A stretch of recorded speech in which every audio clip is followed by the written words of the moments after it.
So yeah, let's get into the discussion here, like about motivation, consistency. We were talking about that yesterday in the Facebook Live video that I did. So I'd like to get your input on this and see like what works for you guys. I mean, two of you, Carol and Jeff, you've been in the ad one. You guys have a definite take on what does that mean for you, consistency, motivation, and how do you balance the two, and which one do you think is more important? My opinion, if you don't mind, I'm gonna give my step out for a minute. I have to do something very quickly here, but let me put my face here. Okay, where am I? Am I no? Well, it doesn't matter. You don't need to see my face. Okay, so what I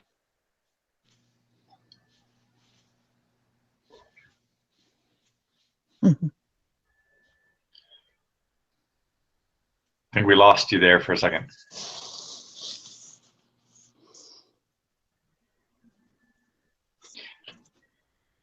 Well, Carol, would you motivation like to say? Well, there he is. There he is. Go ahead. Go ahead. Am I back? Okay. Mm-hmm. So you can study a language every day for an hour, for a year, and not learn anything.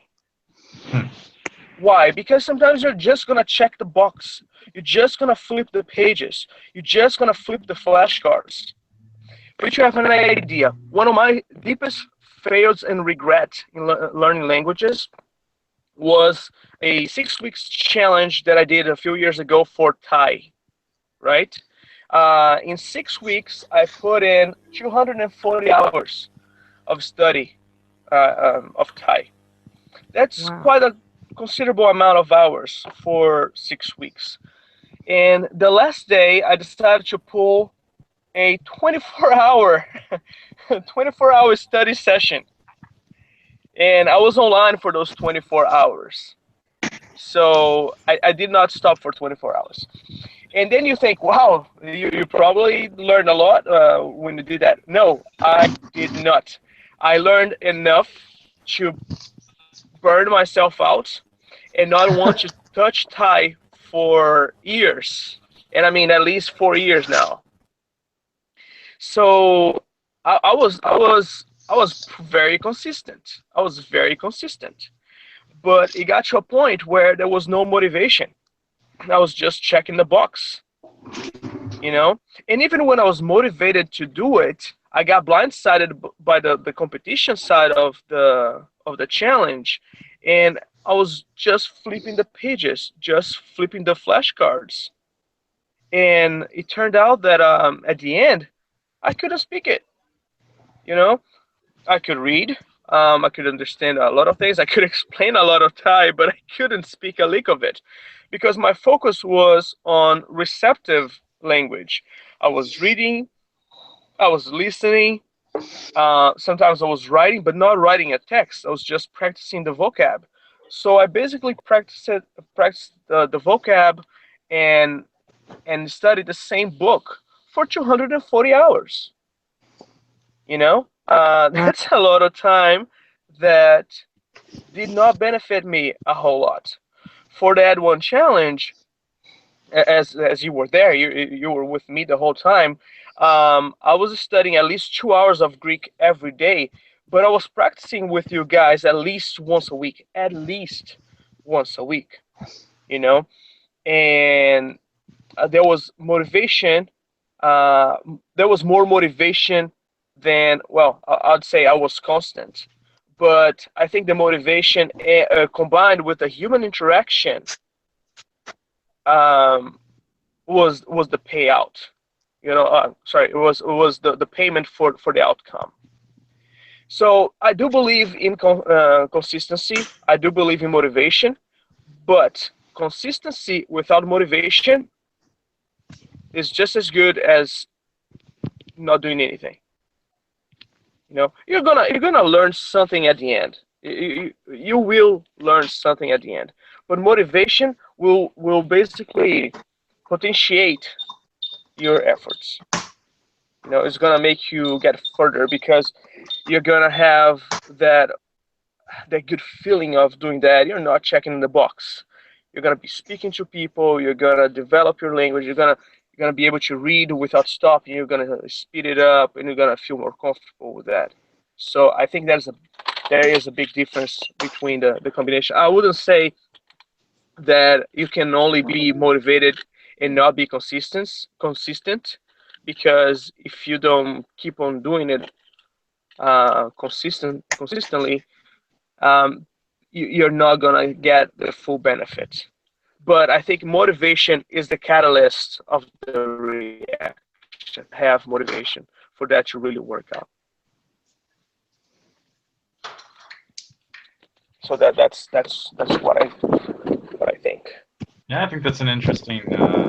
Yeah, that's a very well balanced kind of. You need both. I think what I said yesterday was probably like maybe motivation gets you so far, and then consistency kind of picks up when motivation is lacking. But yeah, it's you kind of need. Yeah, it like you said there. If you're consistent, you go through the emotions, but you don't learn anything.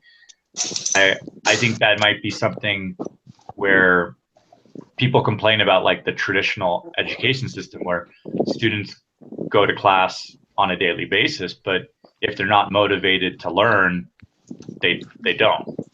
They're consistent. They go. They attend the lessons, but they might not be really getting something out of it if they're not like involved, or if they don't connect the learning process with their personal like why. If it's just an extrinsic situation where like they have to take this class or a language class for like a language requirement, or their parents said they have to do this, or some other reason, it might not be enough. But yeah. Exactly. That's exactly what I mentioned in one of my in the video that I posted yesterday. Unfortunately, it was in Portuguese. If any of you guys understand Portuguese, you can watch. But it was about the students in English schools and language schools that go there for years and don't actually speak the language because they don't have the inner motivation. Sometimes they have the outside pressure, but they don't have a purpose on being there and doing that for themselves. It's just an external pressure without motivation to get that done, which creates the problem that you just mentioned. So you are spot on. What are your other thoughts, everybody else here? Yeah, I'm gonna pass the ball. I'll have to step out, but I'll be back in a few minutes.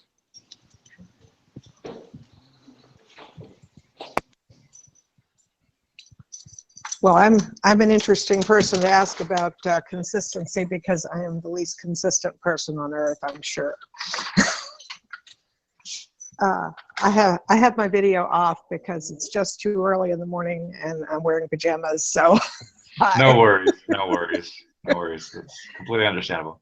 Yeah, I think you can be consistent without.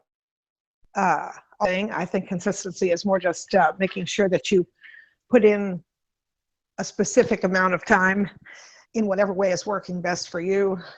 Motivation, I think that comes with having fun. And if it's not fun, you're just not going to do it.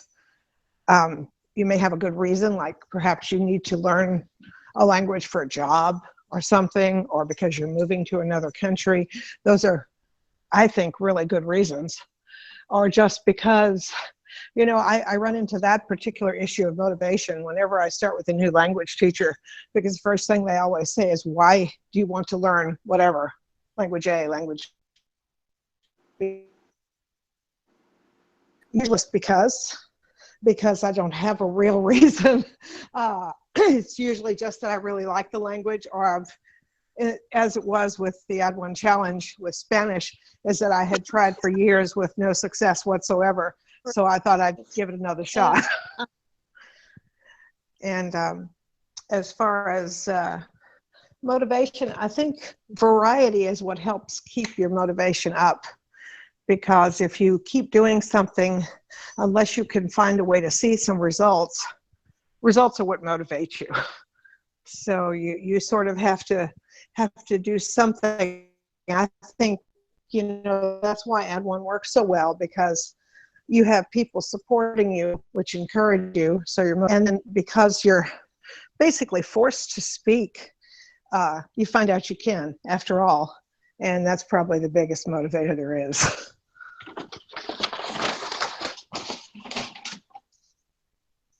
Yeah, I think that's an excellent point you just picked up on, of connecting everything to tangible results. I think that's, I think that's definitely a big motivator. And then maybe that kind of links back into consistency. If you see you're getting results, you want to keep working hard on there. And yeah, if you're going to study for like a test, or like I have a lot of students for the TOEFL, so that's a specific goal that they want to, a specific target score that they want to reach, or even beyond the TOEFL is the fact that they want to get that test so they can go study abroad or somewhere. So it's all kind of linked to something. And I think that usually kind of, they've also invested money for the test. That's another thing. That's a good motivator. I think I've also heard Ollie mention that with buying language courses, buying language books, or buying lessons for the teacher. I think the expression he used was something like, if you have skin in the game, as opposed to just, I don't know, taking lessons on a free MOOC. There's a tendency to just drop out because it's free. So there's a big dropout rate for free MOOCs, because you didn't pay anything. You didn't invest like emotionally or personally. It was free. And I think that's a lot for teachers. When we offer a free trial, nobody signs up. There's one teacher out there, Lena Mutunono, and one of her big things, like, nobody wants a free trial. If it's free, there's no urgency. There's no kind of reason to do this now.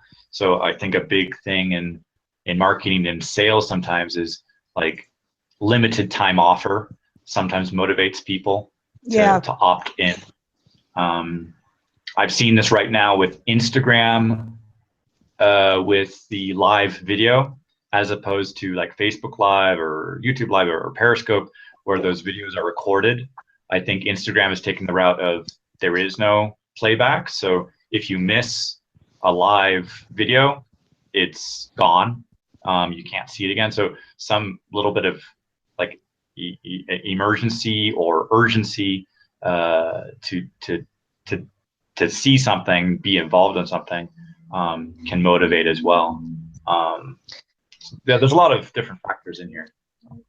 But, I think you just hit on one with the deadline issue, because anything with the deadline will at least force you to move. If you're inclined to do so at all, you're going to move towards that deadline so that you don't miss out, regardless of what the deadline is, whether it's, a prize or whether it's just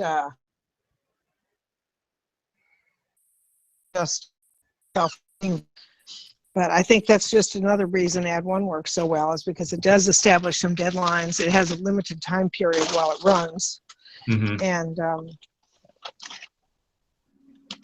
it's a combination of a number of things. But really, motivation is all about reward, but it depends what rewards each person. Is different for everybody. But I think it's that constant incremental thing that keeps you going. And of course, consistency is that too, because consistency sort of infers that you're doing something incremental, say, every day. And if you do something every day, well, that's consistent. I don't think it has to be the same thing or the same routine. Everybody's different, and getting bored is really a bad thing. So sometimes consistency just means obliging yourself to put in the time, but it doesn't have to be the same time. Mm-hmm. Yeah, the frequency, and also kind of the like taking a chip off something and it gets easier over time, or it's putting something into it and then it accumulates, like, I don't know, saving money. The consistency is the frequency that kind of it accumulates or it diminishes, and then that builds momentum. I guess that's another thing there of consistency creates the sensation of a new routine, and it takes like a couple weeks for a positive routine to establish itself before it becomes automatic, and then you don't have to think about it. So by now everybody brushes their teeth because they consistently did that as kids. I don't know, it's a very intangible reward. You don't want cavities, you don't want to lose your teeth, but for a kid, that's like, um, how do you connect with that? I mean, it's either your parents punish you for not brushing your teeth, or they figure out some way to reward you for brushing your teeth.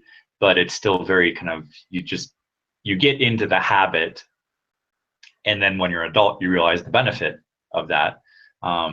So I think with some education systems, there might be a way to kind of get kids into a positive habit, without having to explain to them how the thing works or why they're specifically doing it. They might not fully understand that. So it's kind of, yeah, with habit building, routine, either accumulating skills, awareness, abilities, or diminishing difficulty. So there's a lot. Yeah, there's a lot of stuff. It's really interesting, this debate or discussion more of motivation and consistency. It's really touching a lot of stuff there. So, what are some of your other inputs here? We've got a full house today, so this is great. So.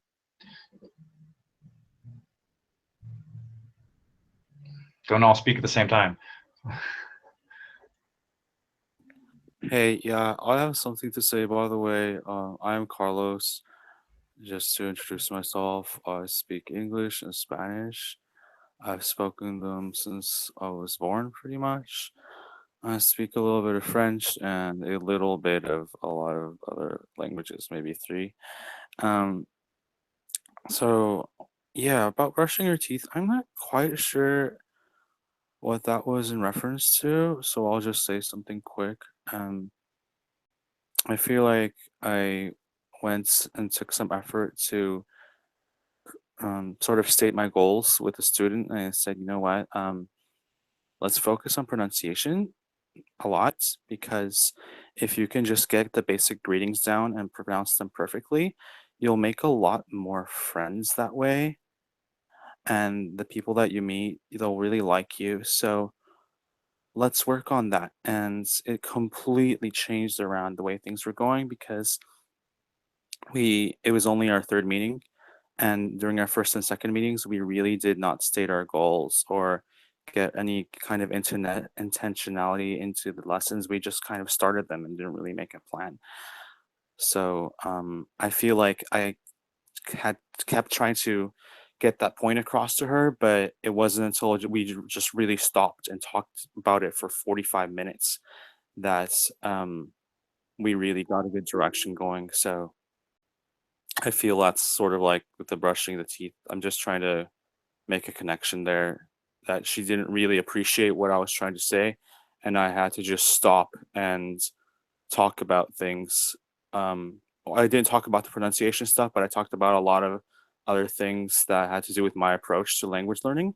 And then I got into the pronunciation, and once we got into the pronunciation topic, she really dug her heels. And I'm not dug her heels into that, but she really, I guess, could understand that idea, and we continued in that direction, and it was wonderful.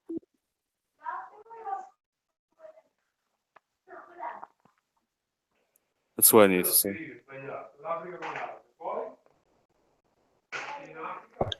Yeah, thanks for joining us, and thanks for your input. Yeah, thank you, Jonathan.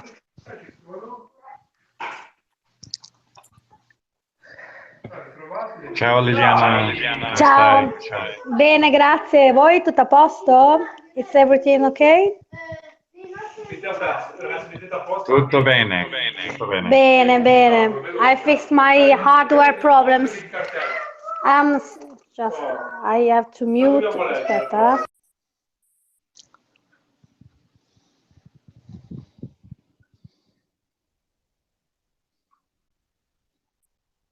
Farò con la bustina. Poi metti a posto lei in cucina.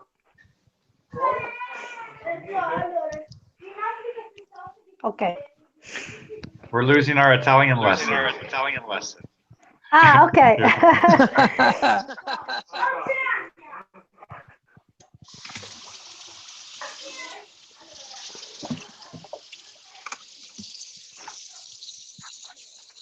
What's your take on motivation, consistency, results, habits? What else did we talk about here? There's a lot. There's a lot of in that discussion. Okay. Me?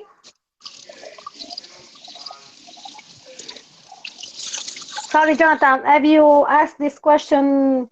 Have you asked me I this mean, question? everybody. But if Okay, if okay. you're talking, go ahead, please. Okay. Well, thank you. About motivation and well, I got used to many tools in order to improve my motivation. But first of all, I have to say that I have been inspired by a book recently by Simon Sinek, and the title of his book is Starting with Why, and he explains how powerful is the inner reason that guide us to reach our goals. Well, I noticed that good health and a regular exercise is very important in order to make all the system working properly. And I think that well, we got to find something that enable us uh, to express our potential. Sometimes not so easy because we have to, well, especially when we are younger, uh, parents choose for us the school and they try to guide us to do this or that. But if we work hard on ourselves in order to find what are our talents and passions, we can also use motivation um, to reach goals.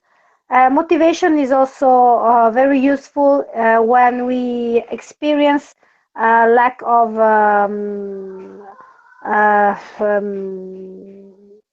I can say when we are so stressed, where when something seems to be so unachievable, or when we are bored, or well, when we meet difficulties. And I think that one of the best attitude that we can develop is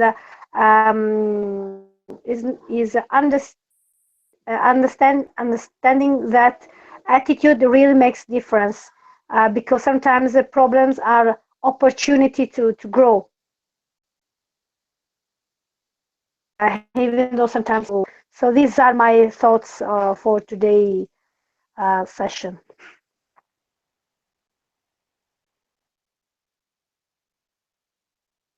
Yeah, I like what you just mentioned there as well about attitude. Definitely your outlook, your attitude, your optimism, pessimism does have an effect on the motivation and on the results. And one one one thing that I've noticed with my kids is when we take them to a playground, the playground just it exists.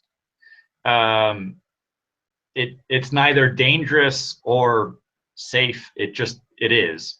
But me, I come with some emotional baggage, or I come with some kind of parental idea of telling my kids be careful, or go ahead, you can do it, have fun, like with some bars or something, or like I think they could fall, or I think they might be successful. So like my attitude, like that can kind of transmit some energy onto my kids, to either they become confident, or they become fearful.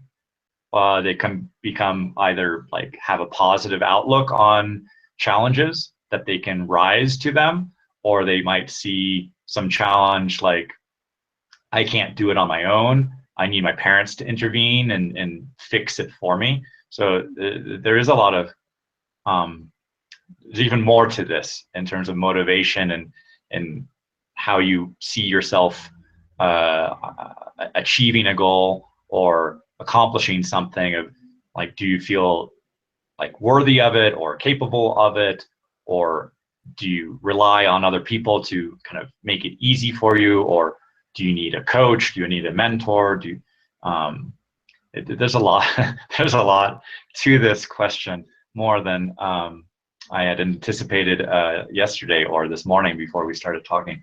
But this is really fascinating. So hopefully you can maybe turn this discussion into like a blog post or something that we can contribute to.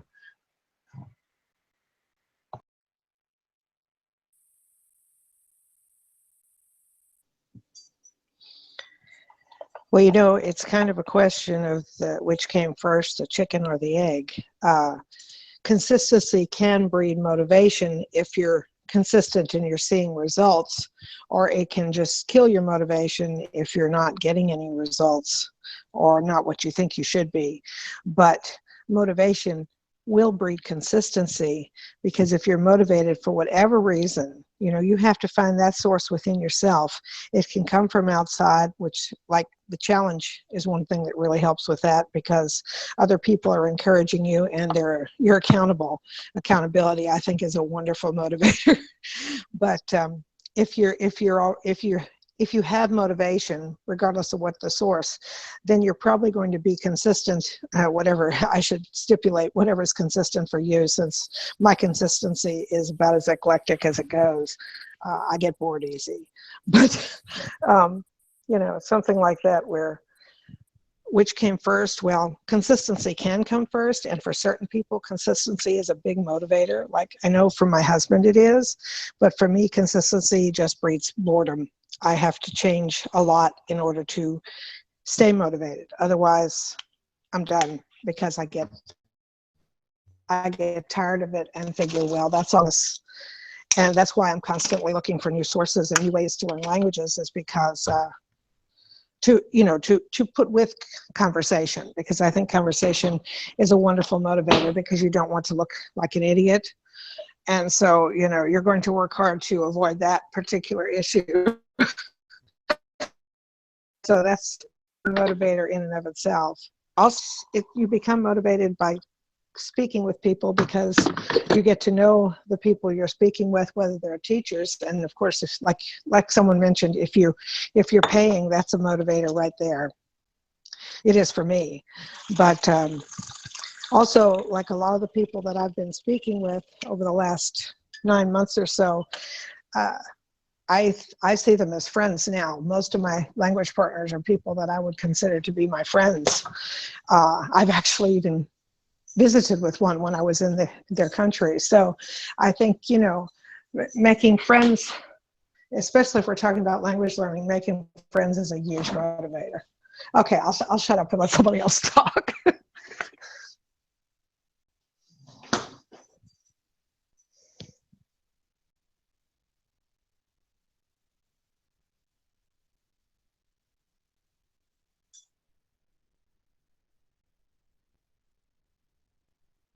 I'm sure somebody else has something to say.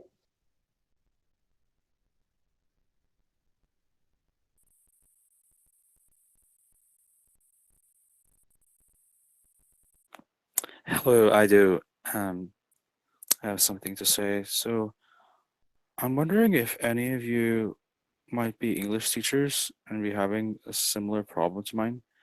What happens is that I've been teaching English to Vietnamese people for I think 1.5 months now. And what has begun to happen sometimes is that I won't be able to tell them, I won't be able to give them corrections for some of their phrases that have bad grammar. I'll try to give them a correction, but then later I'll say, oh, you know what? That was wrong. That was actually not good English. So I don't know what's happening. I feel like it might be because I grew up bilingual, or maybe because I'm trying to work on too many languages at the same time. So I'm just wondering if anybody's had similar problems or might have any insight into this. Yeah, I've been teaching English and teaching foreign languages for about, oh, I'm old now, probably about 18 years, but teaching English abroad and in the States and France and Mexico, and now online to people from around the world through Skype.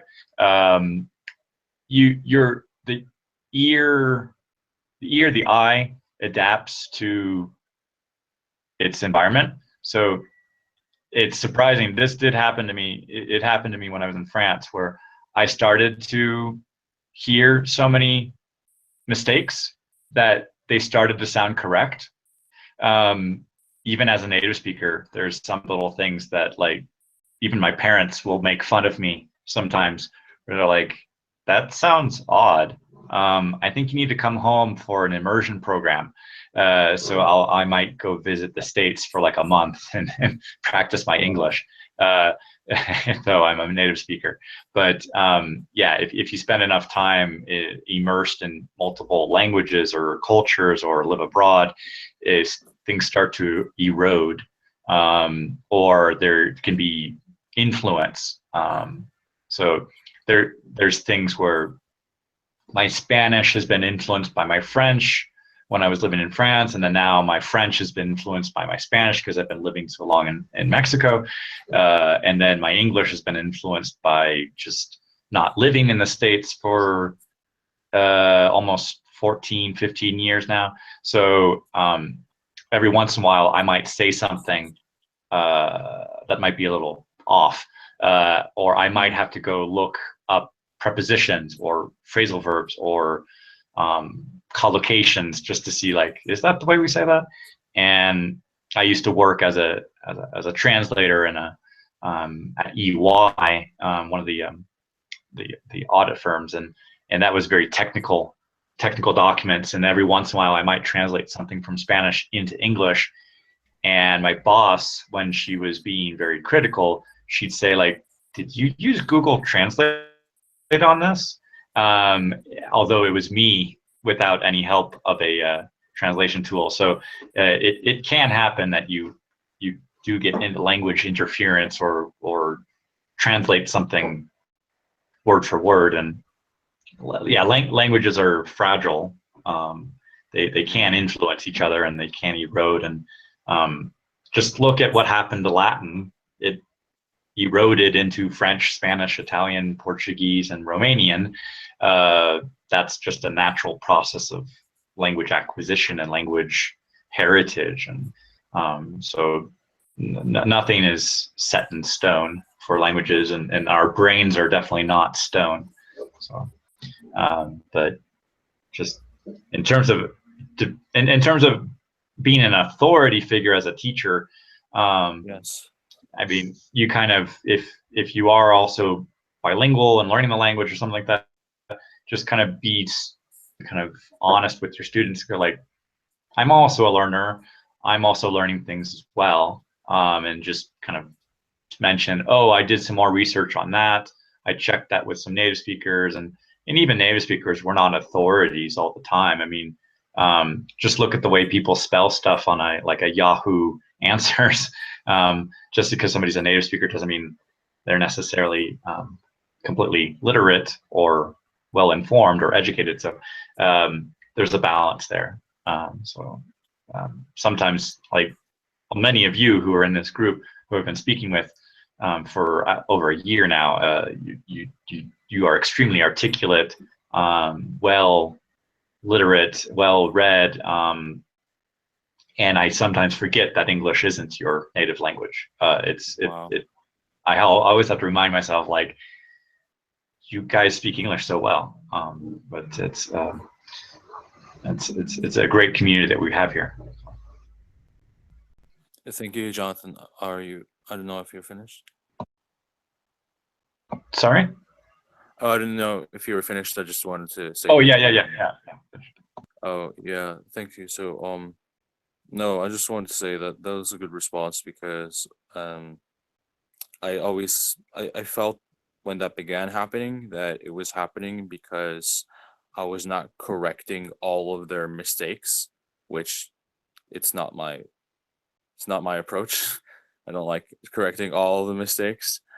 And so right, that makes sense to that you say that it's because I see so many mistakes and they're my input. I don't speak.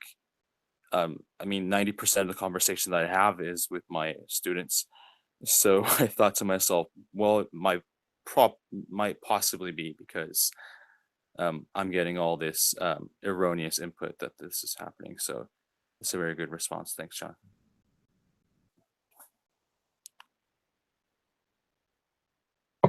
Yeah, my pleasure. Yeah, it's you need to kind of have your own input as well in addition to that, but and also like what you said of not necessarily correcting every mistake. I mean, that's another discussion that could become like you erode somebody's confidence if they're constantly being corrected. So I try to write stuff down, but and then also prioritize which mistakes are potentially going to cause communication problems and which problems might just be a slip of the tongue or might not be like a high level priority at this level of their speaking or of their communication. Like the precision, the accuracy starts to like become more and more important at higher and higher level. I think it's like at the beginning stage, you get one word, you apply it, and that's it. Then in like an intermediate level, then you've got like 2 words, and then you have to decide 50-50, when do I use this, when do I not use this? And then you have to make decisions about context and connotation, like how, like register this formal, informal, is this slang, is this widely accepted, is it regional? You have to just go into all the details. It's like the beginning stage is like, I want coffee. It's coffee. I drink it, it's coffee. And then when you get to the intermediate advanced level, it's like Starbucks coffee, where it's, do you want it tall? Do you want it small? Do you want it grande? Do you want what kind of do you want a decaf, espresso? Do you want milk? What kind of milk? Do you want whole milk? Do you want half and half? Do you want a substitute? Do you want and at some point somebody who just walks in there and goes, I want coffee, they'll go crazy because of all those level of detail. But it takes certain familiarity with the language to get to that point. And I always tell the students when I speak their language and I say, okay, now I'm going to speak your language, or Spanish or French or Russian. And I'll say, you're not going to give me credit for how well I speak. You're not going to listen to the 90% that I say correct. You're going to hear the 10% of the mistakes that I make. And I think as a language teacher, we don't give the students that 90% credit to say, like, you're doing an excellent job. We end up focusing on that little 10% that's missing, because at that high level, it's tweaking, it's fine tuning little points. And it's like, if you compare it to sports, it's like really going back to the essentials. Like golf would be working on your swing. Tennis would be like working on how you serve or how you hit the ball. So like, and to get that perfect, you need to have a very like attuned sense of knowing what is going on with lots of little tiny details, and the level of precision or the influence of one tiny thing affects another thing, another thing. And I think for at a beginning level, it's just way too much content to perceive or to be sensitive to. So that's getting into a whole nother discussion about teaching and language learning, but that's just another development in what you said there. But let's get back into like the motivation, consistency. I'd like to hear from a couple of you else who haven't spoken yet, like Arash or Tatiana or Vadim or Petar. You had some input on this. You guys usually have a lot to say as well.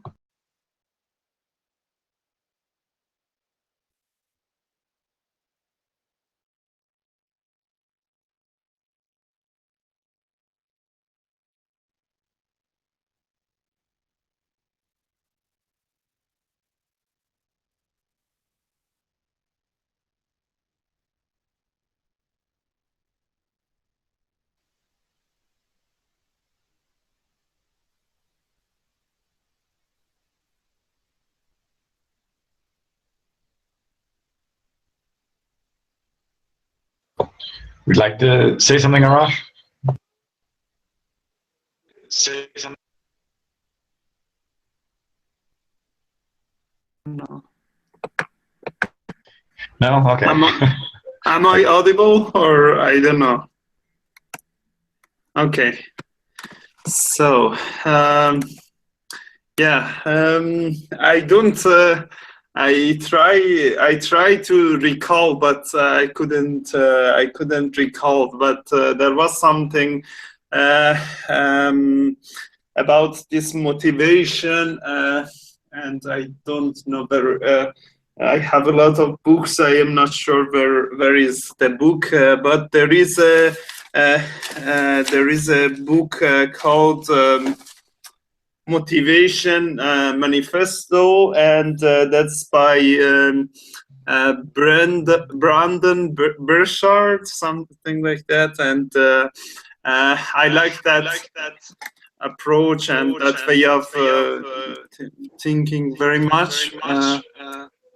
I don't know. I am hearing my own voice. Okay. Sorry, Arash. Arash, Yeah. I'm sorry.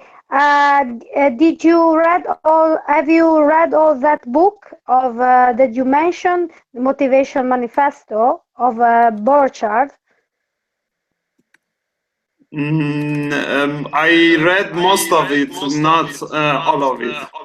Because one of my language fellow friends sent me one copy of this book last year. So, well, it's an interesting coincidence that you also have this book. So, stop talking me. Okay, thank you. Yeah.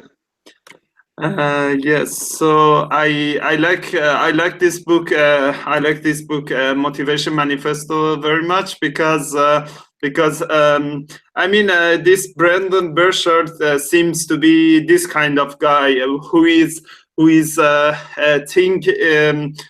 having like having active approach to life, not passive approach, like. For example, about having fun. For example, a lot of people say, "Oh, I am bored," or "I'm not having fun." He says we are like generator. We are generating our own fun. We are generating our own motivation. Everything. It's not passive. Like, "Oh, somebody give it to me, please." It's not like that. We get it. We generate it. And there was something about this motivation. I can't remember quite, but some parts of the Motivation Manifesto I can remember. Some parts of it. The first part was about generating the motivation, of course, and it has several parts. One of the parts, of course, is that's connecting to the why. One of the ways is that, for example, he says we write a goal, and we never visit it again. We never remind ourselves, until we missed totally. We have to remind ourselves that, oh, this is why I'm studying this language. For example, in our topic, studying language, I'm studying this language for this reason. And every day, for example, this is the paper. Every day I'm going to remind myself, I'm going to read it or I'm going to write it. Then it was about maintaining motivation. I can't quite recall the things that he suggested to maintain motivation, but I think one of the things that he suggested for maintaining motivation is that stop distractions. All the time distracted by different things. That's one of them. And the last one was even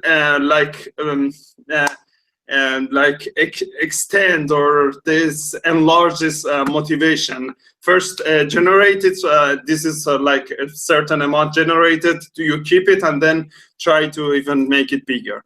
And for make it bigger, I can't unfortunately I can't quite remember the things that he mentioned.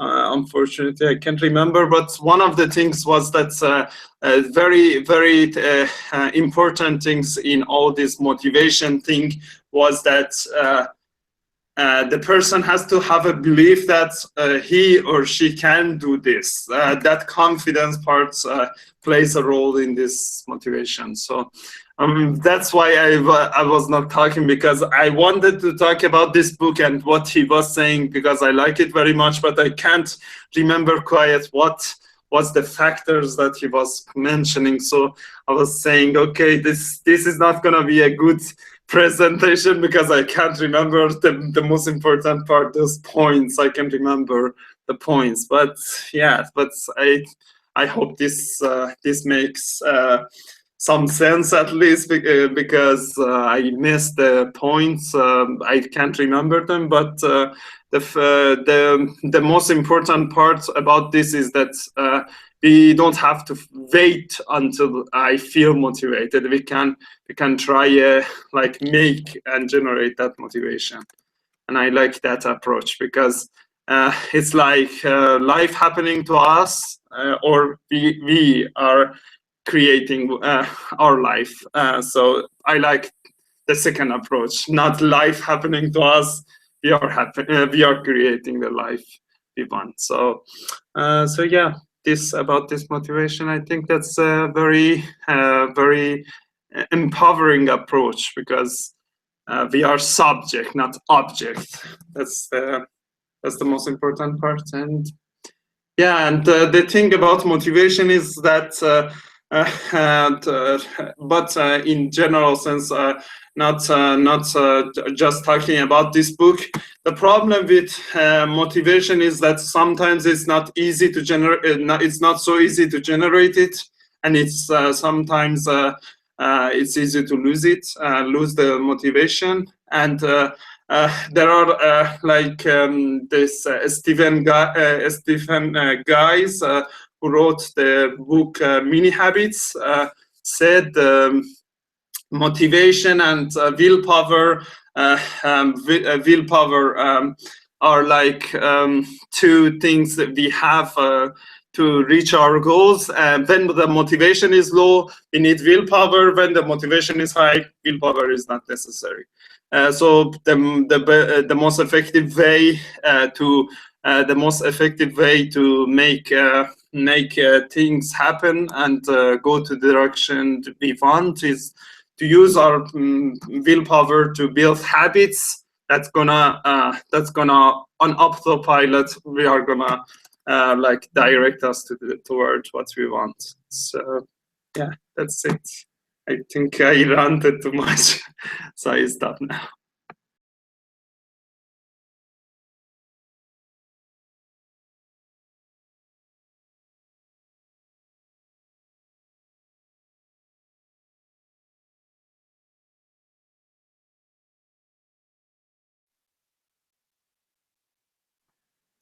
And one thing about this book that I wanted to say, I'm not sure if it's still there. there is this chance or not, but the Brandon Burchard, he's a very giving guy, and the reason that he wants to make a difference. So this book, Motivation Manifesto, was totally free. He didn't charge any money for it, and it's the only thing that we had to do it was to pay just for the posting, shipping to the place. That was the only thing. So I'm not sure if it's still that offer is still there, but I think it must be still there. So if somebody is interested, you can easily just have to pay for the shipping. I think I paid like, I don't know, $6 or $7 something, and the book it came. Of course, it took time, but it is for free. And the good thing is that once you buy the book and with shipping, then you can also get access to an online course, which he created a video course for that book as well. So it's not just a book, because it has video content. Yeah. I'm sorry. Is there also an online course together with the Motivation Manifesto? I understand correctly. I understood. Yeah, there is. Because I have the copy of this book here, as all of you can see, and well, I am so curious now because sometimes we have books or other things in our hands that we've been given in different moments of our life, and sometimes pop up a friend on Hangout and other. Well, this is the opportunity that I think about. So, well, it's so interesting. I will check for this online course. So it is something just like a tailored course based on your skills or something like that. Is it correct? Yeah, but I'm not sure that how you can get the access to the course, because this access is usually for people who order the book, and when you order the book and they are sending the book, of course, order just is for shipping. You don't pay anything for the book. It's just $7, or I don't remember, $7 I think for sending the book. That's the postal fee. And then when you register and they are sending, automatically you are registered for that course. I see. Okay, thank you very much for this information. Yeah, you're welcome.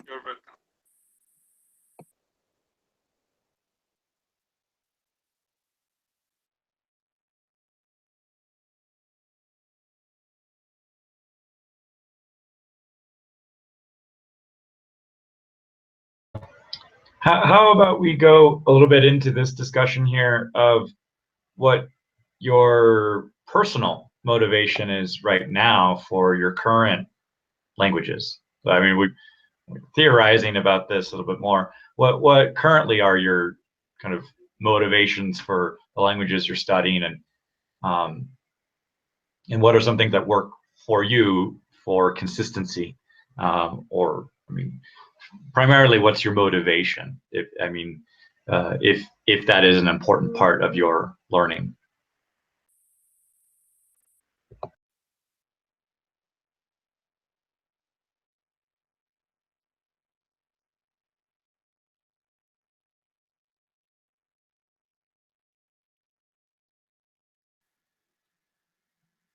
I'm not sure. This was a general question or directed specifically as a. general. We're all very pensive today. We're not interrupting each other, so maybe I should go first. This year, this crazy 52 language, 52 week goal. What really is my motivation with that? I guess really to discover the world, discover cultures that haven't really been on my radar up until now. I mean, right now I'm discovering Baltic countries and cultures, and I started with Finnish, and then thanks to you, Arash, living in Estonia, I decided to kind of go a little south across the channel and look a little bit at some Estonian, and then I think I might stay in the Baltic area and maybe look at some Swedish and Norwegian and Danish, and look at some of that the Scandinavian countries. Maybe even go up a little bit into Iceland and learn a little bit of each of those, and just get an idea of, just discover, be curious. I'm not like going to be fluent in any of these languages, but I'm just curious, and I want to find out more about these countries, a little bit about the history, about the people, and then maybe move to another region. Like, I think I'm a little lazy, so I primarily focus on some of the Latin Roman script, but I do need to kind of move over into parts of Asia and just really kind of immerse myself more in languages that just I can't read anything. So, but it's just a real discovery of the world through language, through culture. That's my motivation this year, and to kind of not. I mean, I still want to work on my Russian, keep that up, but this is like a little. It's like brain candy of just devouring information and languages and culture. And then maybe it could lead into something where I have new students from these countries, and I could say, oh, I know a few words in that language, like hi, thank you, goodbye, or something like that. But what are your motivations right now for your languages?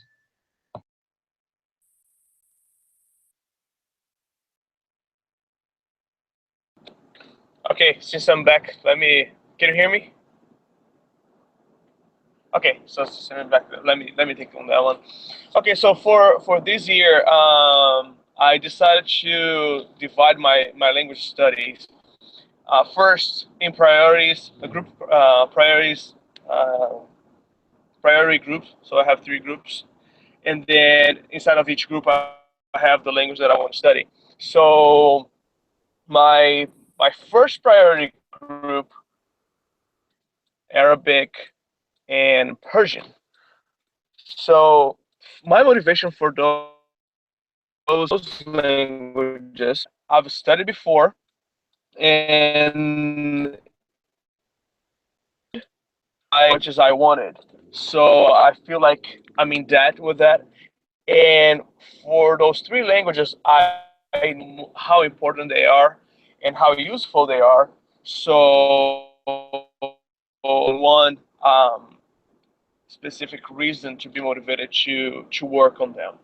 My second priority group are the languages that I either started last year or they are my goal for this year, which is Icelandic, which I set a goal from last polyglot conference to next polyglot conference to learn it. Lenka, which I'm working with the project to revive Lenka from Honduras, and Greek, which I studied last year for the polyglot conference. So and also Pashto that I studied last year together with Greek, but since I didn't have the chance to use as much as I did with Greek, it kind of fell shorter from my goal. So I'm gonna get back on that one. So and my lesser priority group are the languages that I speak, but not, and I could do better, like French and Italian and German.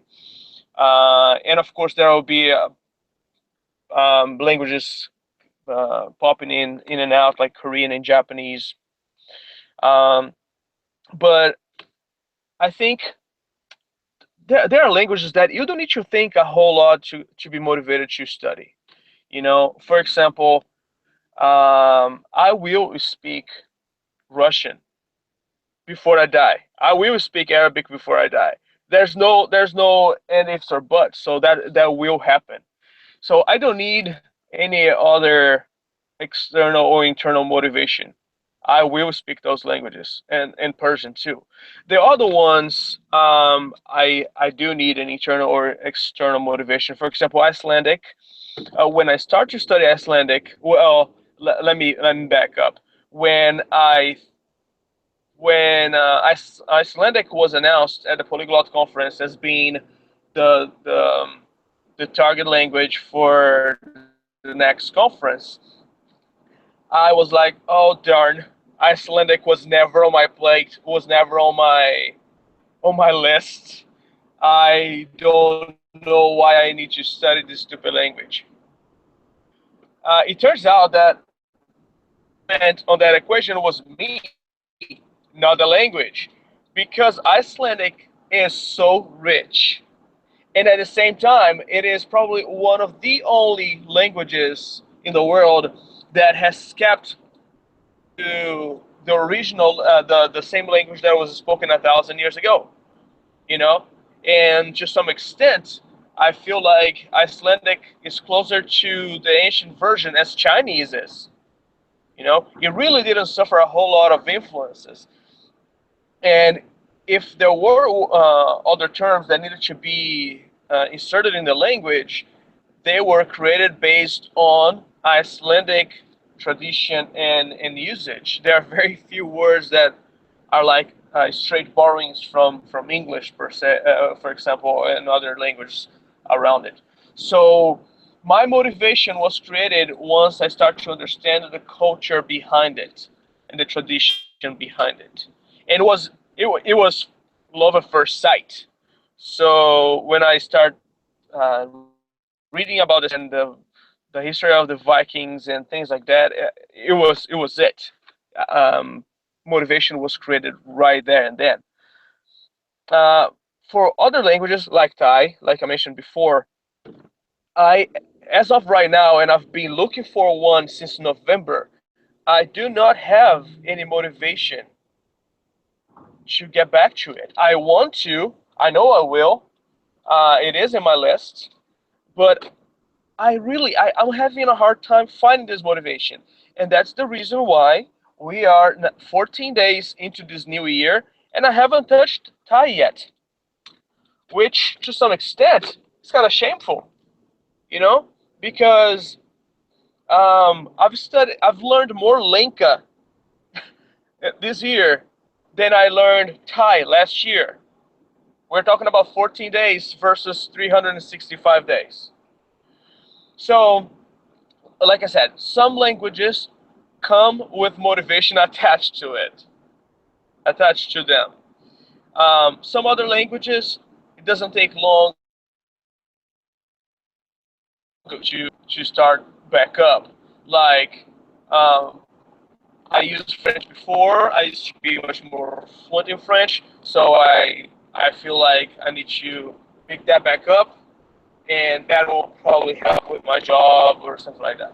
You know, but some other languages I'll need to dig in for it, or maybe I'll have to make a friend from the country of origin to kind of keep me in the butt and get it going. But that's my the motivation I have for the languages for this year, and the motivation that I lack for the languages of this year. If that example helps, if it does answer your question.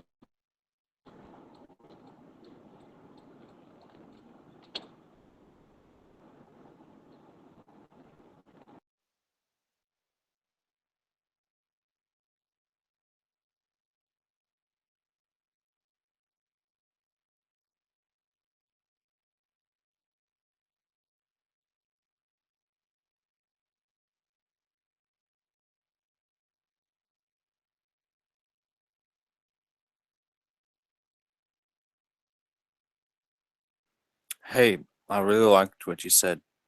Some languages come with motivation attached to them. One thing that I decided to do was to get a lot of pictures of Vietnam, beautiful places in Vietnam, and just make a screensaver with those beautiful places.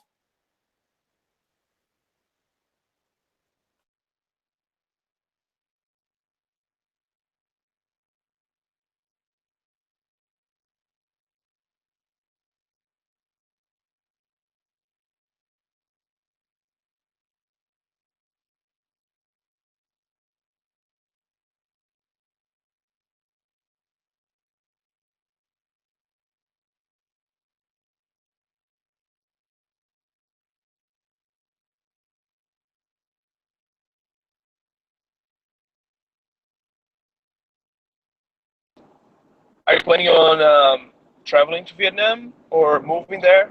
What's the plan? How the excuse me? How do the image help you stay motivated for your studies? Oh, yes. I'm a little sleepy, so I was a little brief and vague, perhaps, with that. Well, it all has to do with my very first international trip that I took. Well, intercontinental trip, which was to Europe. I did that in 2009, and I had a job where before making the trip, I had this terrible telemarketing job where I would call people to try to sell them things, and I to motivate myself, I just put up a few images of Europe in my cubicle, and that was wonderful, wonderful motivation.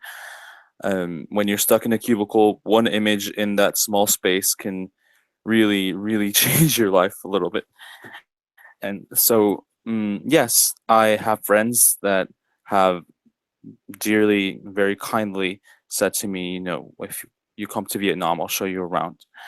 Or even one of them said, I'll take you to some mountains and we'll make weekend trips and such. And so I tried to find photographs of mountains and different beautiful places in Vietnam, so that yes, like you asked me if I will travel there. Yes, I will. So that when I do travel there, you know, wait, I'm sorry. Let me how am I phrasing this right?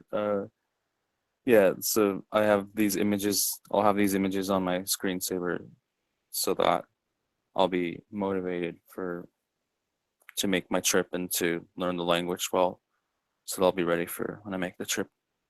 It just really connects me to the culture and just helps me to just say to myself, um, this is a beautiful place, and this language is attached to this beautiful place because this language is attached to the culture and the people of that place. And so enjoy the language, um, and just keep enjoying the learning process, because all these beautiful places and things are very much weaved into that. I think that might be the best way I can express it for now. Does that help? Yeah, that makes plenty of sense. Thanks. Thank you. Yeah, what you're if I can chip in there, I would say, sorry, my voice there. One thing I remember with Lindsay Dow, or Lindsay Williams now, some of the things that she explains is like in her the room where she works, where she studies languages, she has like a motivation wall, and I think she mentioned one time like um, she had like a photograph of somebody she met on one trip, and I think it was a very particular situation where, if I'm not mistaken, I think it was maybe a Chinese speaker in some country in Northern Africa, and he looked lost, and she was able to help him, and then she made that new contact, and then that kind of that serendipitous kind of chance meeting she took a picture, and that's up on one of her motivation wall pictures. So people visualize things, and I've heard before, like, the mind really works with images. So even some of these pictures where you see somebody like victorious at the top of a mountain, it can really be a very powerful image for the mind. I think if you ask, not if you ask, but in interviews with some Olympic athletes like Michael Phelps, before he goes into his, like, the swim competitions, he sees himself winning. So like, visualization is very important. Like Arash here, like subconscious, with using pictures. So often if you can have a picture or something, like, link it and keep your mind focused, and train your mind to associate an image or a positive image or a positive result, can help you with the motivation there. But so I see a couple of you might need to get going soon, and we've been around here for like an hour and a half. I imagine this could keep going if we were motivated to do so. And I appreciate all of you, your consistency each Saturday to join here, and I'm very happy that we keep doing these once a week. Been getting even a little bit more publicity and more people joining. I think if there's any other more comments on this topic here about motivation, consistency, I think we've covered a lot in there. And I think we all have different motivations. We have different languages that we're learning and different reasons, and I mean, they're all valid. I kind of beg the question of, is there such a thing as like a negative motivation to learn a language? Like what would that be? I don't know. I that's such a strange thought of to kind of a reason to not want to learn a language, or kind of, that's a hard thought to keep in my mind. Well,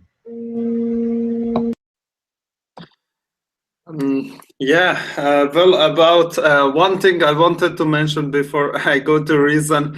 This, of course, I am not I'm not saying this because of sometimes, you know, these people who live in these countries, if you make some mistakes about their country, sometimes they get offended. For example, Estonia. Sometimes Estonia is considered as an Eastern country, and Estonians hate hearing that Estonia is an Eastern country. It's not, and everybody hates that when somebody makes mistake. So I wanted to say that maybe in the future, maybe somebody might not like that. Like when you say it, you said that you mentioned that Finland. Baltic is only Estonia, Latvia, and Lithuania. Finland doesn't. Finland is not in Baltic, so maybe somebody in Finland won't like that comment. Oh, it's not Baltic, because I saw sometimes Estonians how they react when somebody says Eastern European. Eastern European, of course, is written also in some of the official like pages, like not United Nations. United Nations, I think, is the only official page that calls the Estonia Nordic country, but some other places they say Eastern, and everybody hates it in here when they say it's not Eastern country, it's Northern country. So yeah. And about the motivation, you said the positive, negative motivation.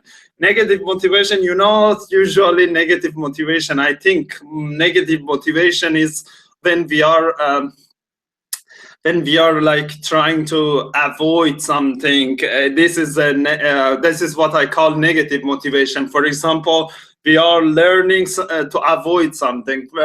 It's hard to say, oh, what we are trying to avoid. For example, in sense of language learning, it's hard for me to say any example. But for example, another example which is not related to languages, negative motivation for for example doing the taxes is to avoid the conflict with the government and stuff like that. So that would be a negative motivation. Positive motivation is that I get so much like addicted to the good feeling, like I'm doing it for just for sake of good feeling. Like for example, I don't know. For example, when I impress everybody, it gives me a great feeling. So I'm doing it just for that, to get that great feeling. Like, oh, I want to impress everybody. Everybody call me smart or something, and that can be a positive motivation. Positive in sense that it's a level up, a level better than the negative motivation. But still, I think the positive motivation even at times can be like not good.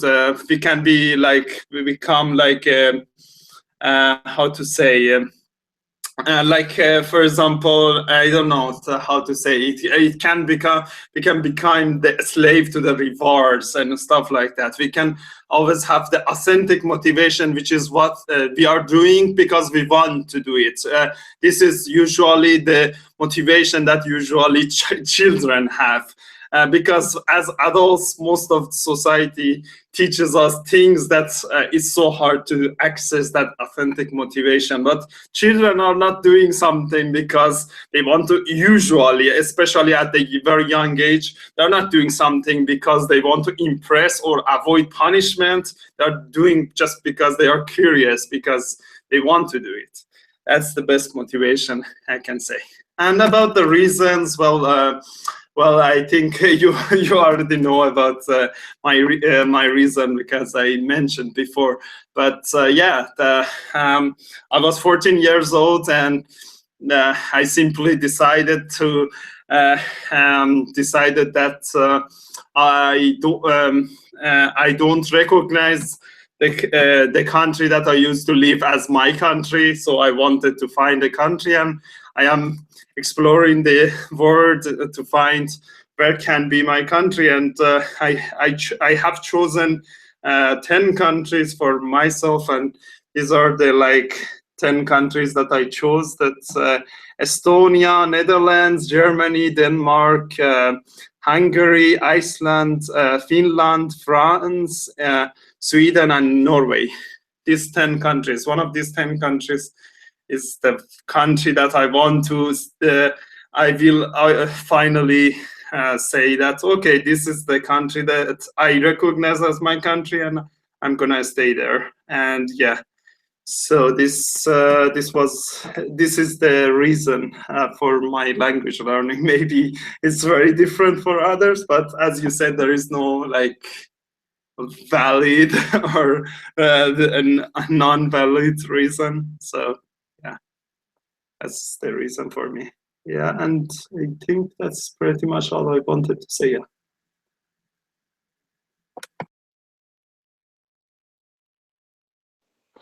Okay, so as far as negative motivations, I think they're mainly. Are you guys? Can you guys hear me?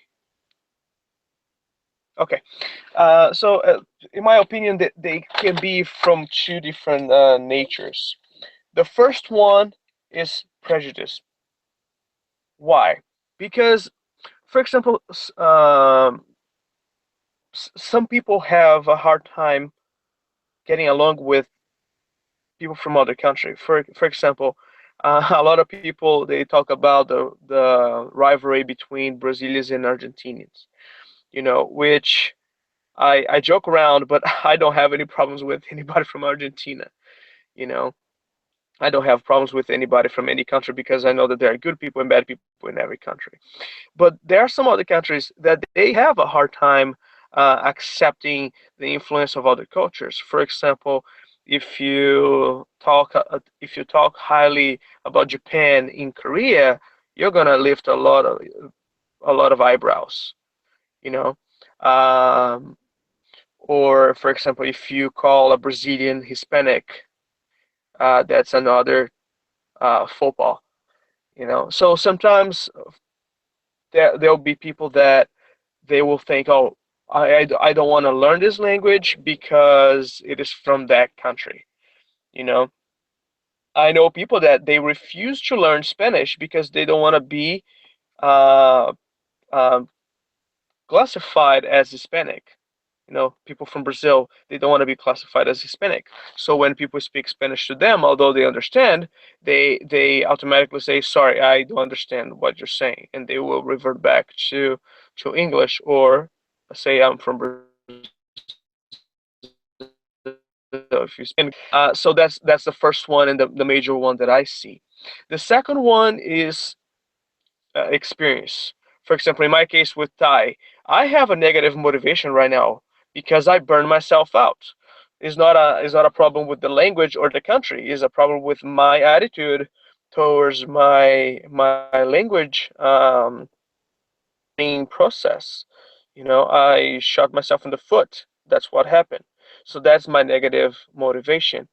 But I knew people that I used to teach back in Brazil that they could not learn English because they had a very bad teacher.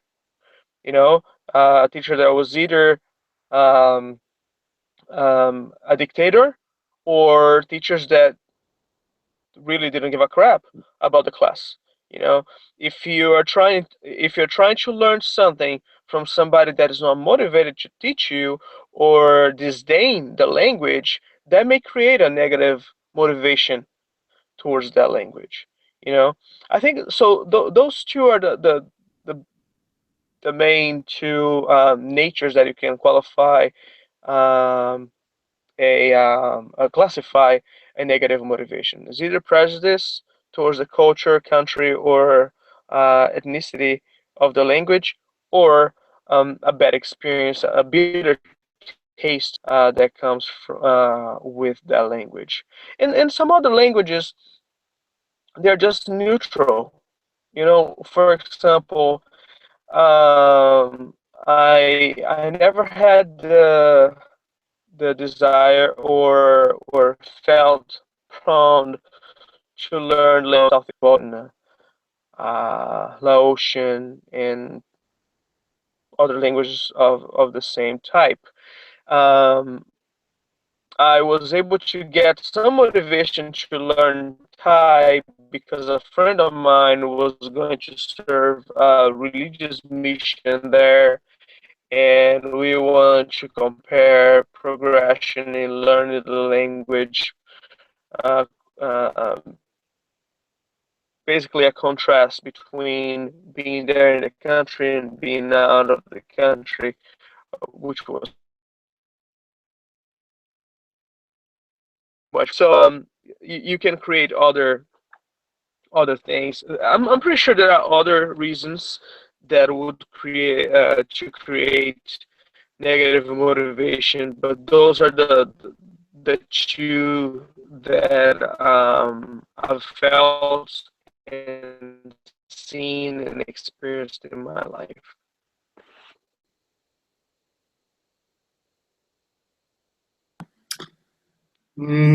Yeah, well, what I wanted to say about this negative motivation that you were explaining. This is not what I meant. This is not what I meant because the reasons that you were saying, those are reasons or the reasons to avoid learning the language. I'm saying that what I meant by negative motivation is that reasons we try to learn the language, reasons that drive us to learn the language, but those are not good reasons. For example, let's say about, you mentioned a school. A school can be a good example. I'm learning French just to avoid the F mark, F grade in the school. So that's my reason that I am learning French. I don't want to get that F. It's not avoiding me, it's driving me, but it's not like good reason. I'm avoiding something. Like in this case, the failing mark, I'm avoiding the fail mark or grade in the class. Or for example, maybe in some country, for example, in Estonia, people got so sensitive because a lot of people who come from Russia don't try to learn this language, don't try to learn this language and think everybody has to talk to them in Russian. And a lot of people, maybe there are some people who that can be a negative motivation for them. They say, oh, I want to learn the Estonian language, not because I want to learn that language just because I don't want to have problems with Estonians, like thinking bad of me, or like he or she wants more social approval by learning the language, because that's because he experienced that when somebody comes to this country and tries to talk in Russian all the time, he's not gonna get a good reaction. So that can be a negative motivation. He didn't choose that to learn that because he wanted to. It's just because avoid punishment or avoid embarrassment, as Jonathan said. That's what I meant usually by negative motivation. Yeah, those prejudice or not learning language, that's not motive for action, that's motive for avoidance. Motivation is usually motive for some kind of action, whether positive or negative, whatever. But in our topic, it's positive, because language learning, how can that be a negative kind of action? But yeah, that's what I wanted to say. Okay. In that case, what I generally call that is false motivation.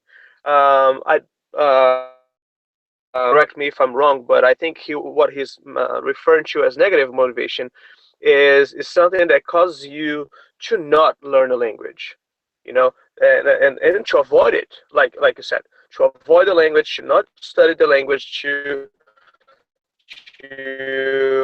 kind of have nothing to do with the language. If I'm wrong, Jonathan, please tell me. But there's also false motivation, which is what you mentioned. You know, are motivations that will cause you to move forward, but it's not actually that you want. For example, like we start to learn a language just because we want to impress a girl. Why is that false motivation? Because if that girl bails out on you and you stop the relationship, your motivation is gone. You know, and there's also forced motivation, which is, your parents are paying for you to go to school to learn a language. So they'll say, hey, I'm paying for you to go there. You're gonna go and you're gonna learn. That's one of the factors that I mentioned in my video yesterday, that it happens a lot in Brazil, that there are families that they pay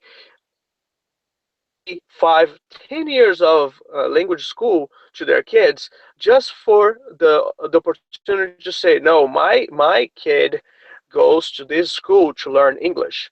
And after 10 years of paying buckets and buckets of money for a course, they can't tell their name, say their names in that language. They can't introduce themselves in the language, you know. So now we are opening up a big array of types of motivation. You have the positive motivation that makes you go forward, makes you progress and achieve your goals. Then you have the negative motivations that cause you to not go anywhere, cause you to avoid what you want to do.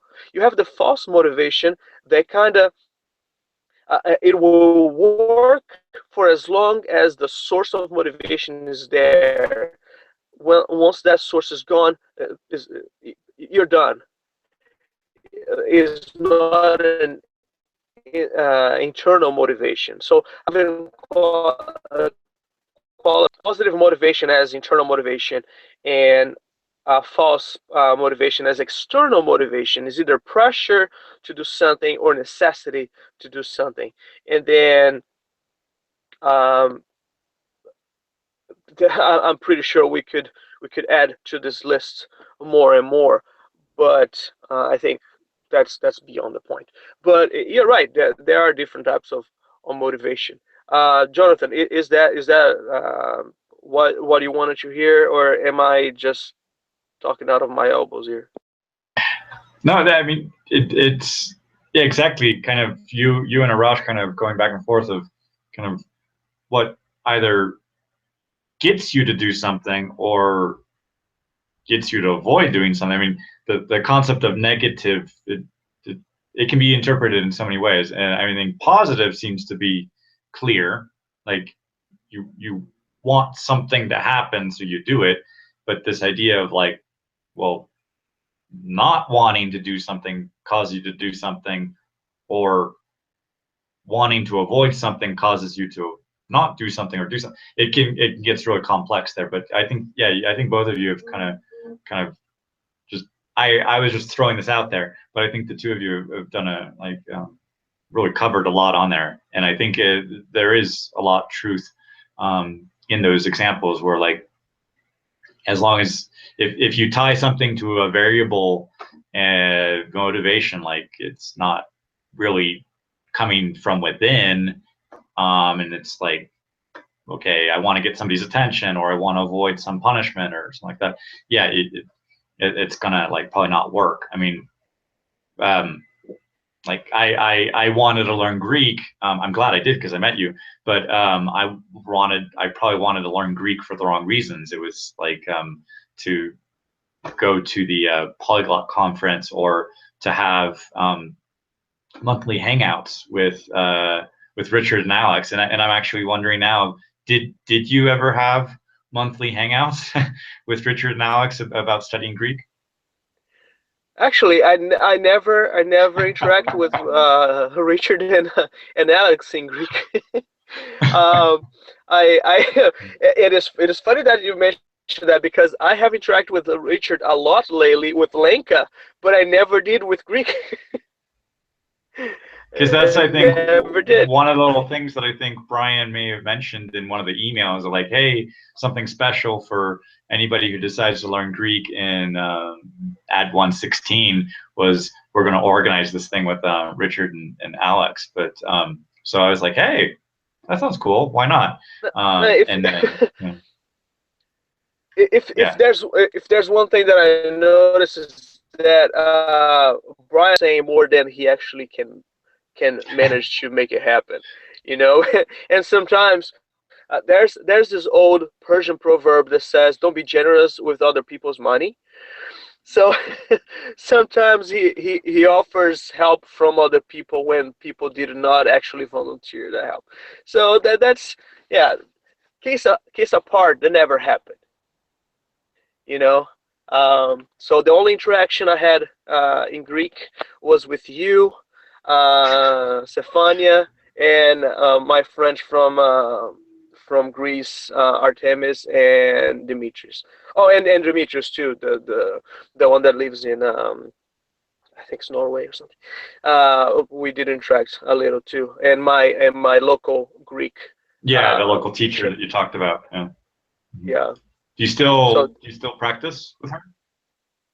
No, I haven't had a class with her for a while because of the holidays and my personal life getting away. And unfortunately, this week her brother passed away. So I'm not mentioning anything about class because that is absolutely not relevant right now. Mm-hmm. And how did you feel when you were in Thessaloniki? Like, were you able to kind of survive and get around with your Greek? Yeah, it actually helped a lot, especially because when I first got there, I met two other hyperglots on the bus from the airport, and all three of us were lost. So we needed to find a way to the apartment. So it was Ori Day, which it is one of the biggest holidays in Greece. So it was bad timing to get there, and there were very few people on the street. So we had to hunt for people to get information to try to get to the place where we needed to go. So I was able to get around and talk to people here and there, especially with the taxi drivers. Like it was very useful to talk to them. Unfortunately, I don't think I was able to speak as much as I wanted, but I definitely was able to survive, and I could have done even more if I had more time to be there. Cool, cool. Cool. Well, I think for today, I think my kids are about ready for breakfast and to go out for brunch, lunch, or breakfast. But yeah, I think we've approached this topic, motivation, consistency. I think we've covered a lot of ground with this. I didn't realize it was going to be so rich, and I appreciate all of you and all the other people who are here today contributing. So thanks as always to join. Yeah, I just wanted Thank you. to say. Thank you very much. Wanted to say that is last thing about motivation. This motivation, also the positive motivation, also is usually external. Like in the example that you said, you were not trying to avoid anything. You was trying to get that reward, which was external interaction with Richard or going to the polyglot conference. So like negative motivation, which that thing, if that thing goes away, there is no more motivation to learn. The same in positive motivation. If they said one day there won't be any more a chance for interaction or polyglot conference, would you study anymore, Jonathan? It's a good question. I think it was easy for me to interrupt my studies and kind of trickle off halfway through, and then get busy with teaching. Yeah, it wasn't the internal, intrinsic like whole connection with this language. I have some somebody I know who speaks that language or who lives in that country. At that point, it was the cerebral kind of learning process, and it was I can read the language. The phrases that I remember are still very limited, and did get a reward out of that. I mean, having a chance to mastermind with Jeff has been a reward in itself. So yeah, it's meeting you guys through different sources of like Ad One or the community. It's been like if the language brought me into contact with somebody, that's a reward. And then that motivates me even to like so yeah, I think we've mentioned this before, like friendship and having a cultural contact with somebody who you kind of invest time in is a really important factor as well. Absolutely. So I may not necessarily be kind of so active with certain languages, but I know definitely getting a chance to interact with that's a motivation for me to stay consistent with these weekly sessions. Yeah. No, the motivation, the authentic motivation, which is the good kind of motivation, is like, for example, some imagine a musician who plays, for example, guitar just for his fun, and sometimes there can be rewards also, some recognition or somebody liking it, but he's not doing for somebody liking or disliking it or avoiding something. It's just what he wants to do. That's the main thing. I say that when we connect to that kind of motivation, it's not so volatile like this positive and negative motivation coming down like crazy, coming up and down like crazy. Yeah, but it's so hard to connect to that. Yeah. So. Thank you very much, guys. Thank And you. I hope to see you next Saturday. Thank you very much. I appreciate a lot this today, also because I have the opportunity to listen a lot to this beautiful language. Okay, thank you very much. Thanks. Ciao, Luciano. Thanks. Ciao a tutti, buon sabato. Ciao. Yeah. Ciao. Ciao. So yeah, okay. So see you all. See you next week, and have fun with Estonia. What is the next language that you want to tackle? Maybe Norwegian.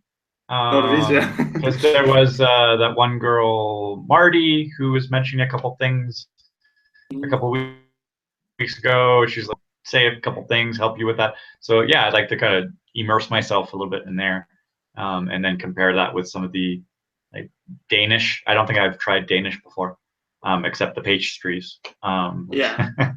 Norwegian is pretty easy and straightforward. They have just one conjugation form. It's the same for every person. It's the same in Swedish, Danish, and Norwegian. They have only one conjugation form. It's very easy.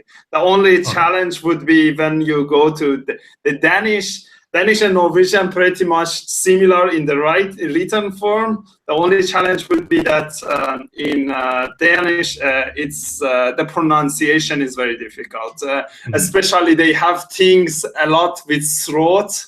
They always Norwegian joke that Danish people speak with the potato in their throat, in their mouth, because there is so much emphasis on that. Like, for example, my name is, I am called. They say literally, I am called. They say, jeg heter in Norwegian, but you want to say the same thing, jeg heter, you want to say in Danish, it's like, yeah, here, like, okay. So much emphasis on the throat. How do you say the throat? I don't know. What is in Latin? Glottic? They're glottal. Yeah, glottal. Yeah, glottal. So much emphasis. Yeah, here. Yeah, that's that's the difference. But good luck with that. We can if you want some resource or something, because I know some resources about Norwegian. If you want something, let me know. Cool, thank you. I appreciate it. Like Estonian, of course, but Estonian, I think your challenge is over already. Yeah, I still need to kind of put together the little presentation, record it, and kind of have this little piece of like I did something for that week. So yeah, like a little trophy or something. Okay, cool. But yeah, have a great weekend, a great Saturday, and thank you as always for joining in the conversation. Yeah. Yeah. Head nadala loppu. Head nadala vahetus. That's how you say good. Have a good weekend. Okay. Head nadala vahetus. Cool. So that was right now I want to say Kitos, but that's Finnish. What was it? Cool. Oh, I'm mixing the two now. Yeah. What was thank you? I should know this. I should remember this. Aitah is one, and also you can say also I thank, like you say literally I thanks, which is tanan. Tanan Aitah. Yeah. One Okay, of those tanan. two. Tanan Aitah or Tanu, Surtanu, for example. Thank you very much, Surtanu. Yeah. So. Cool. Yeah. Okay. Okay. Yarg mise nadalani. Yeah. Until next week. Okay. Yeah. I didn't know that. I didn't learn that one yet. But, okay. Yeah. Cool. See you. Thanks. See you. See you. Bye.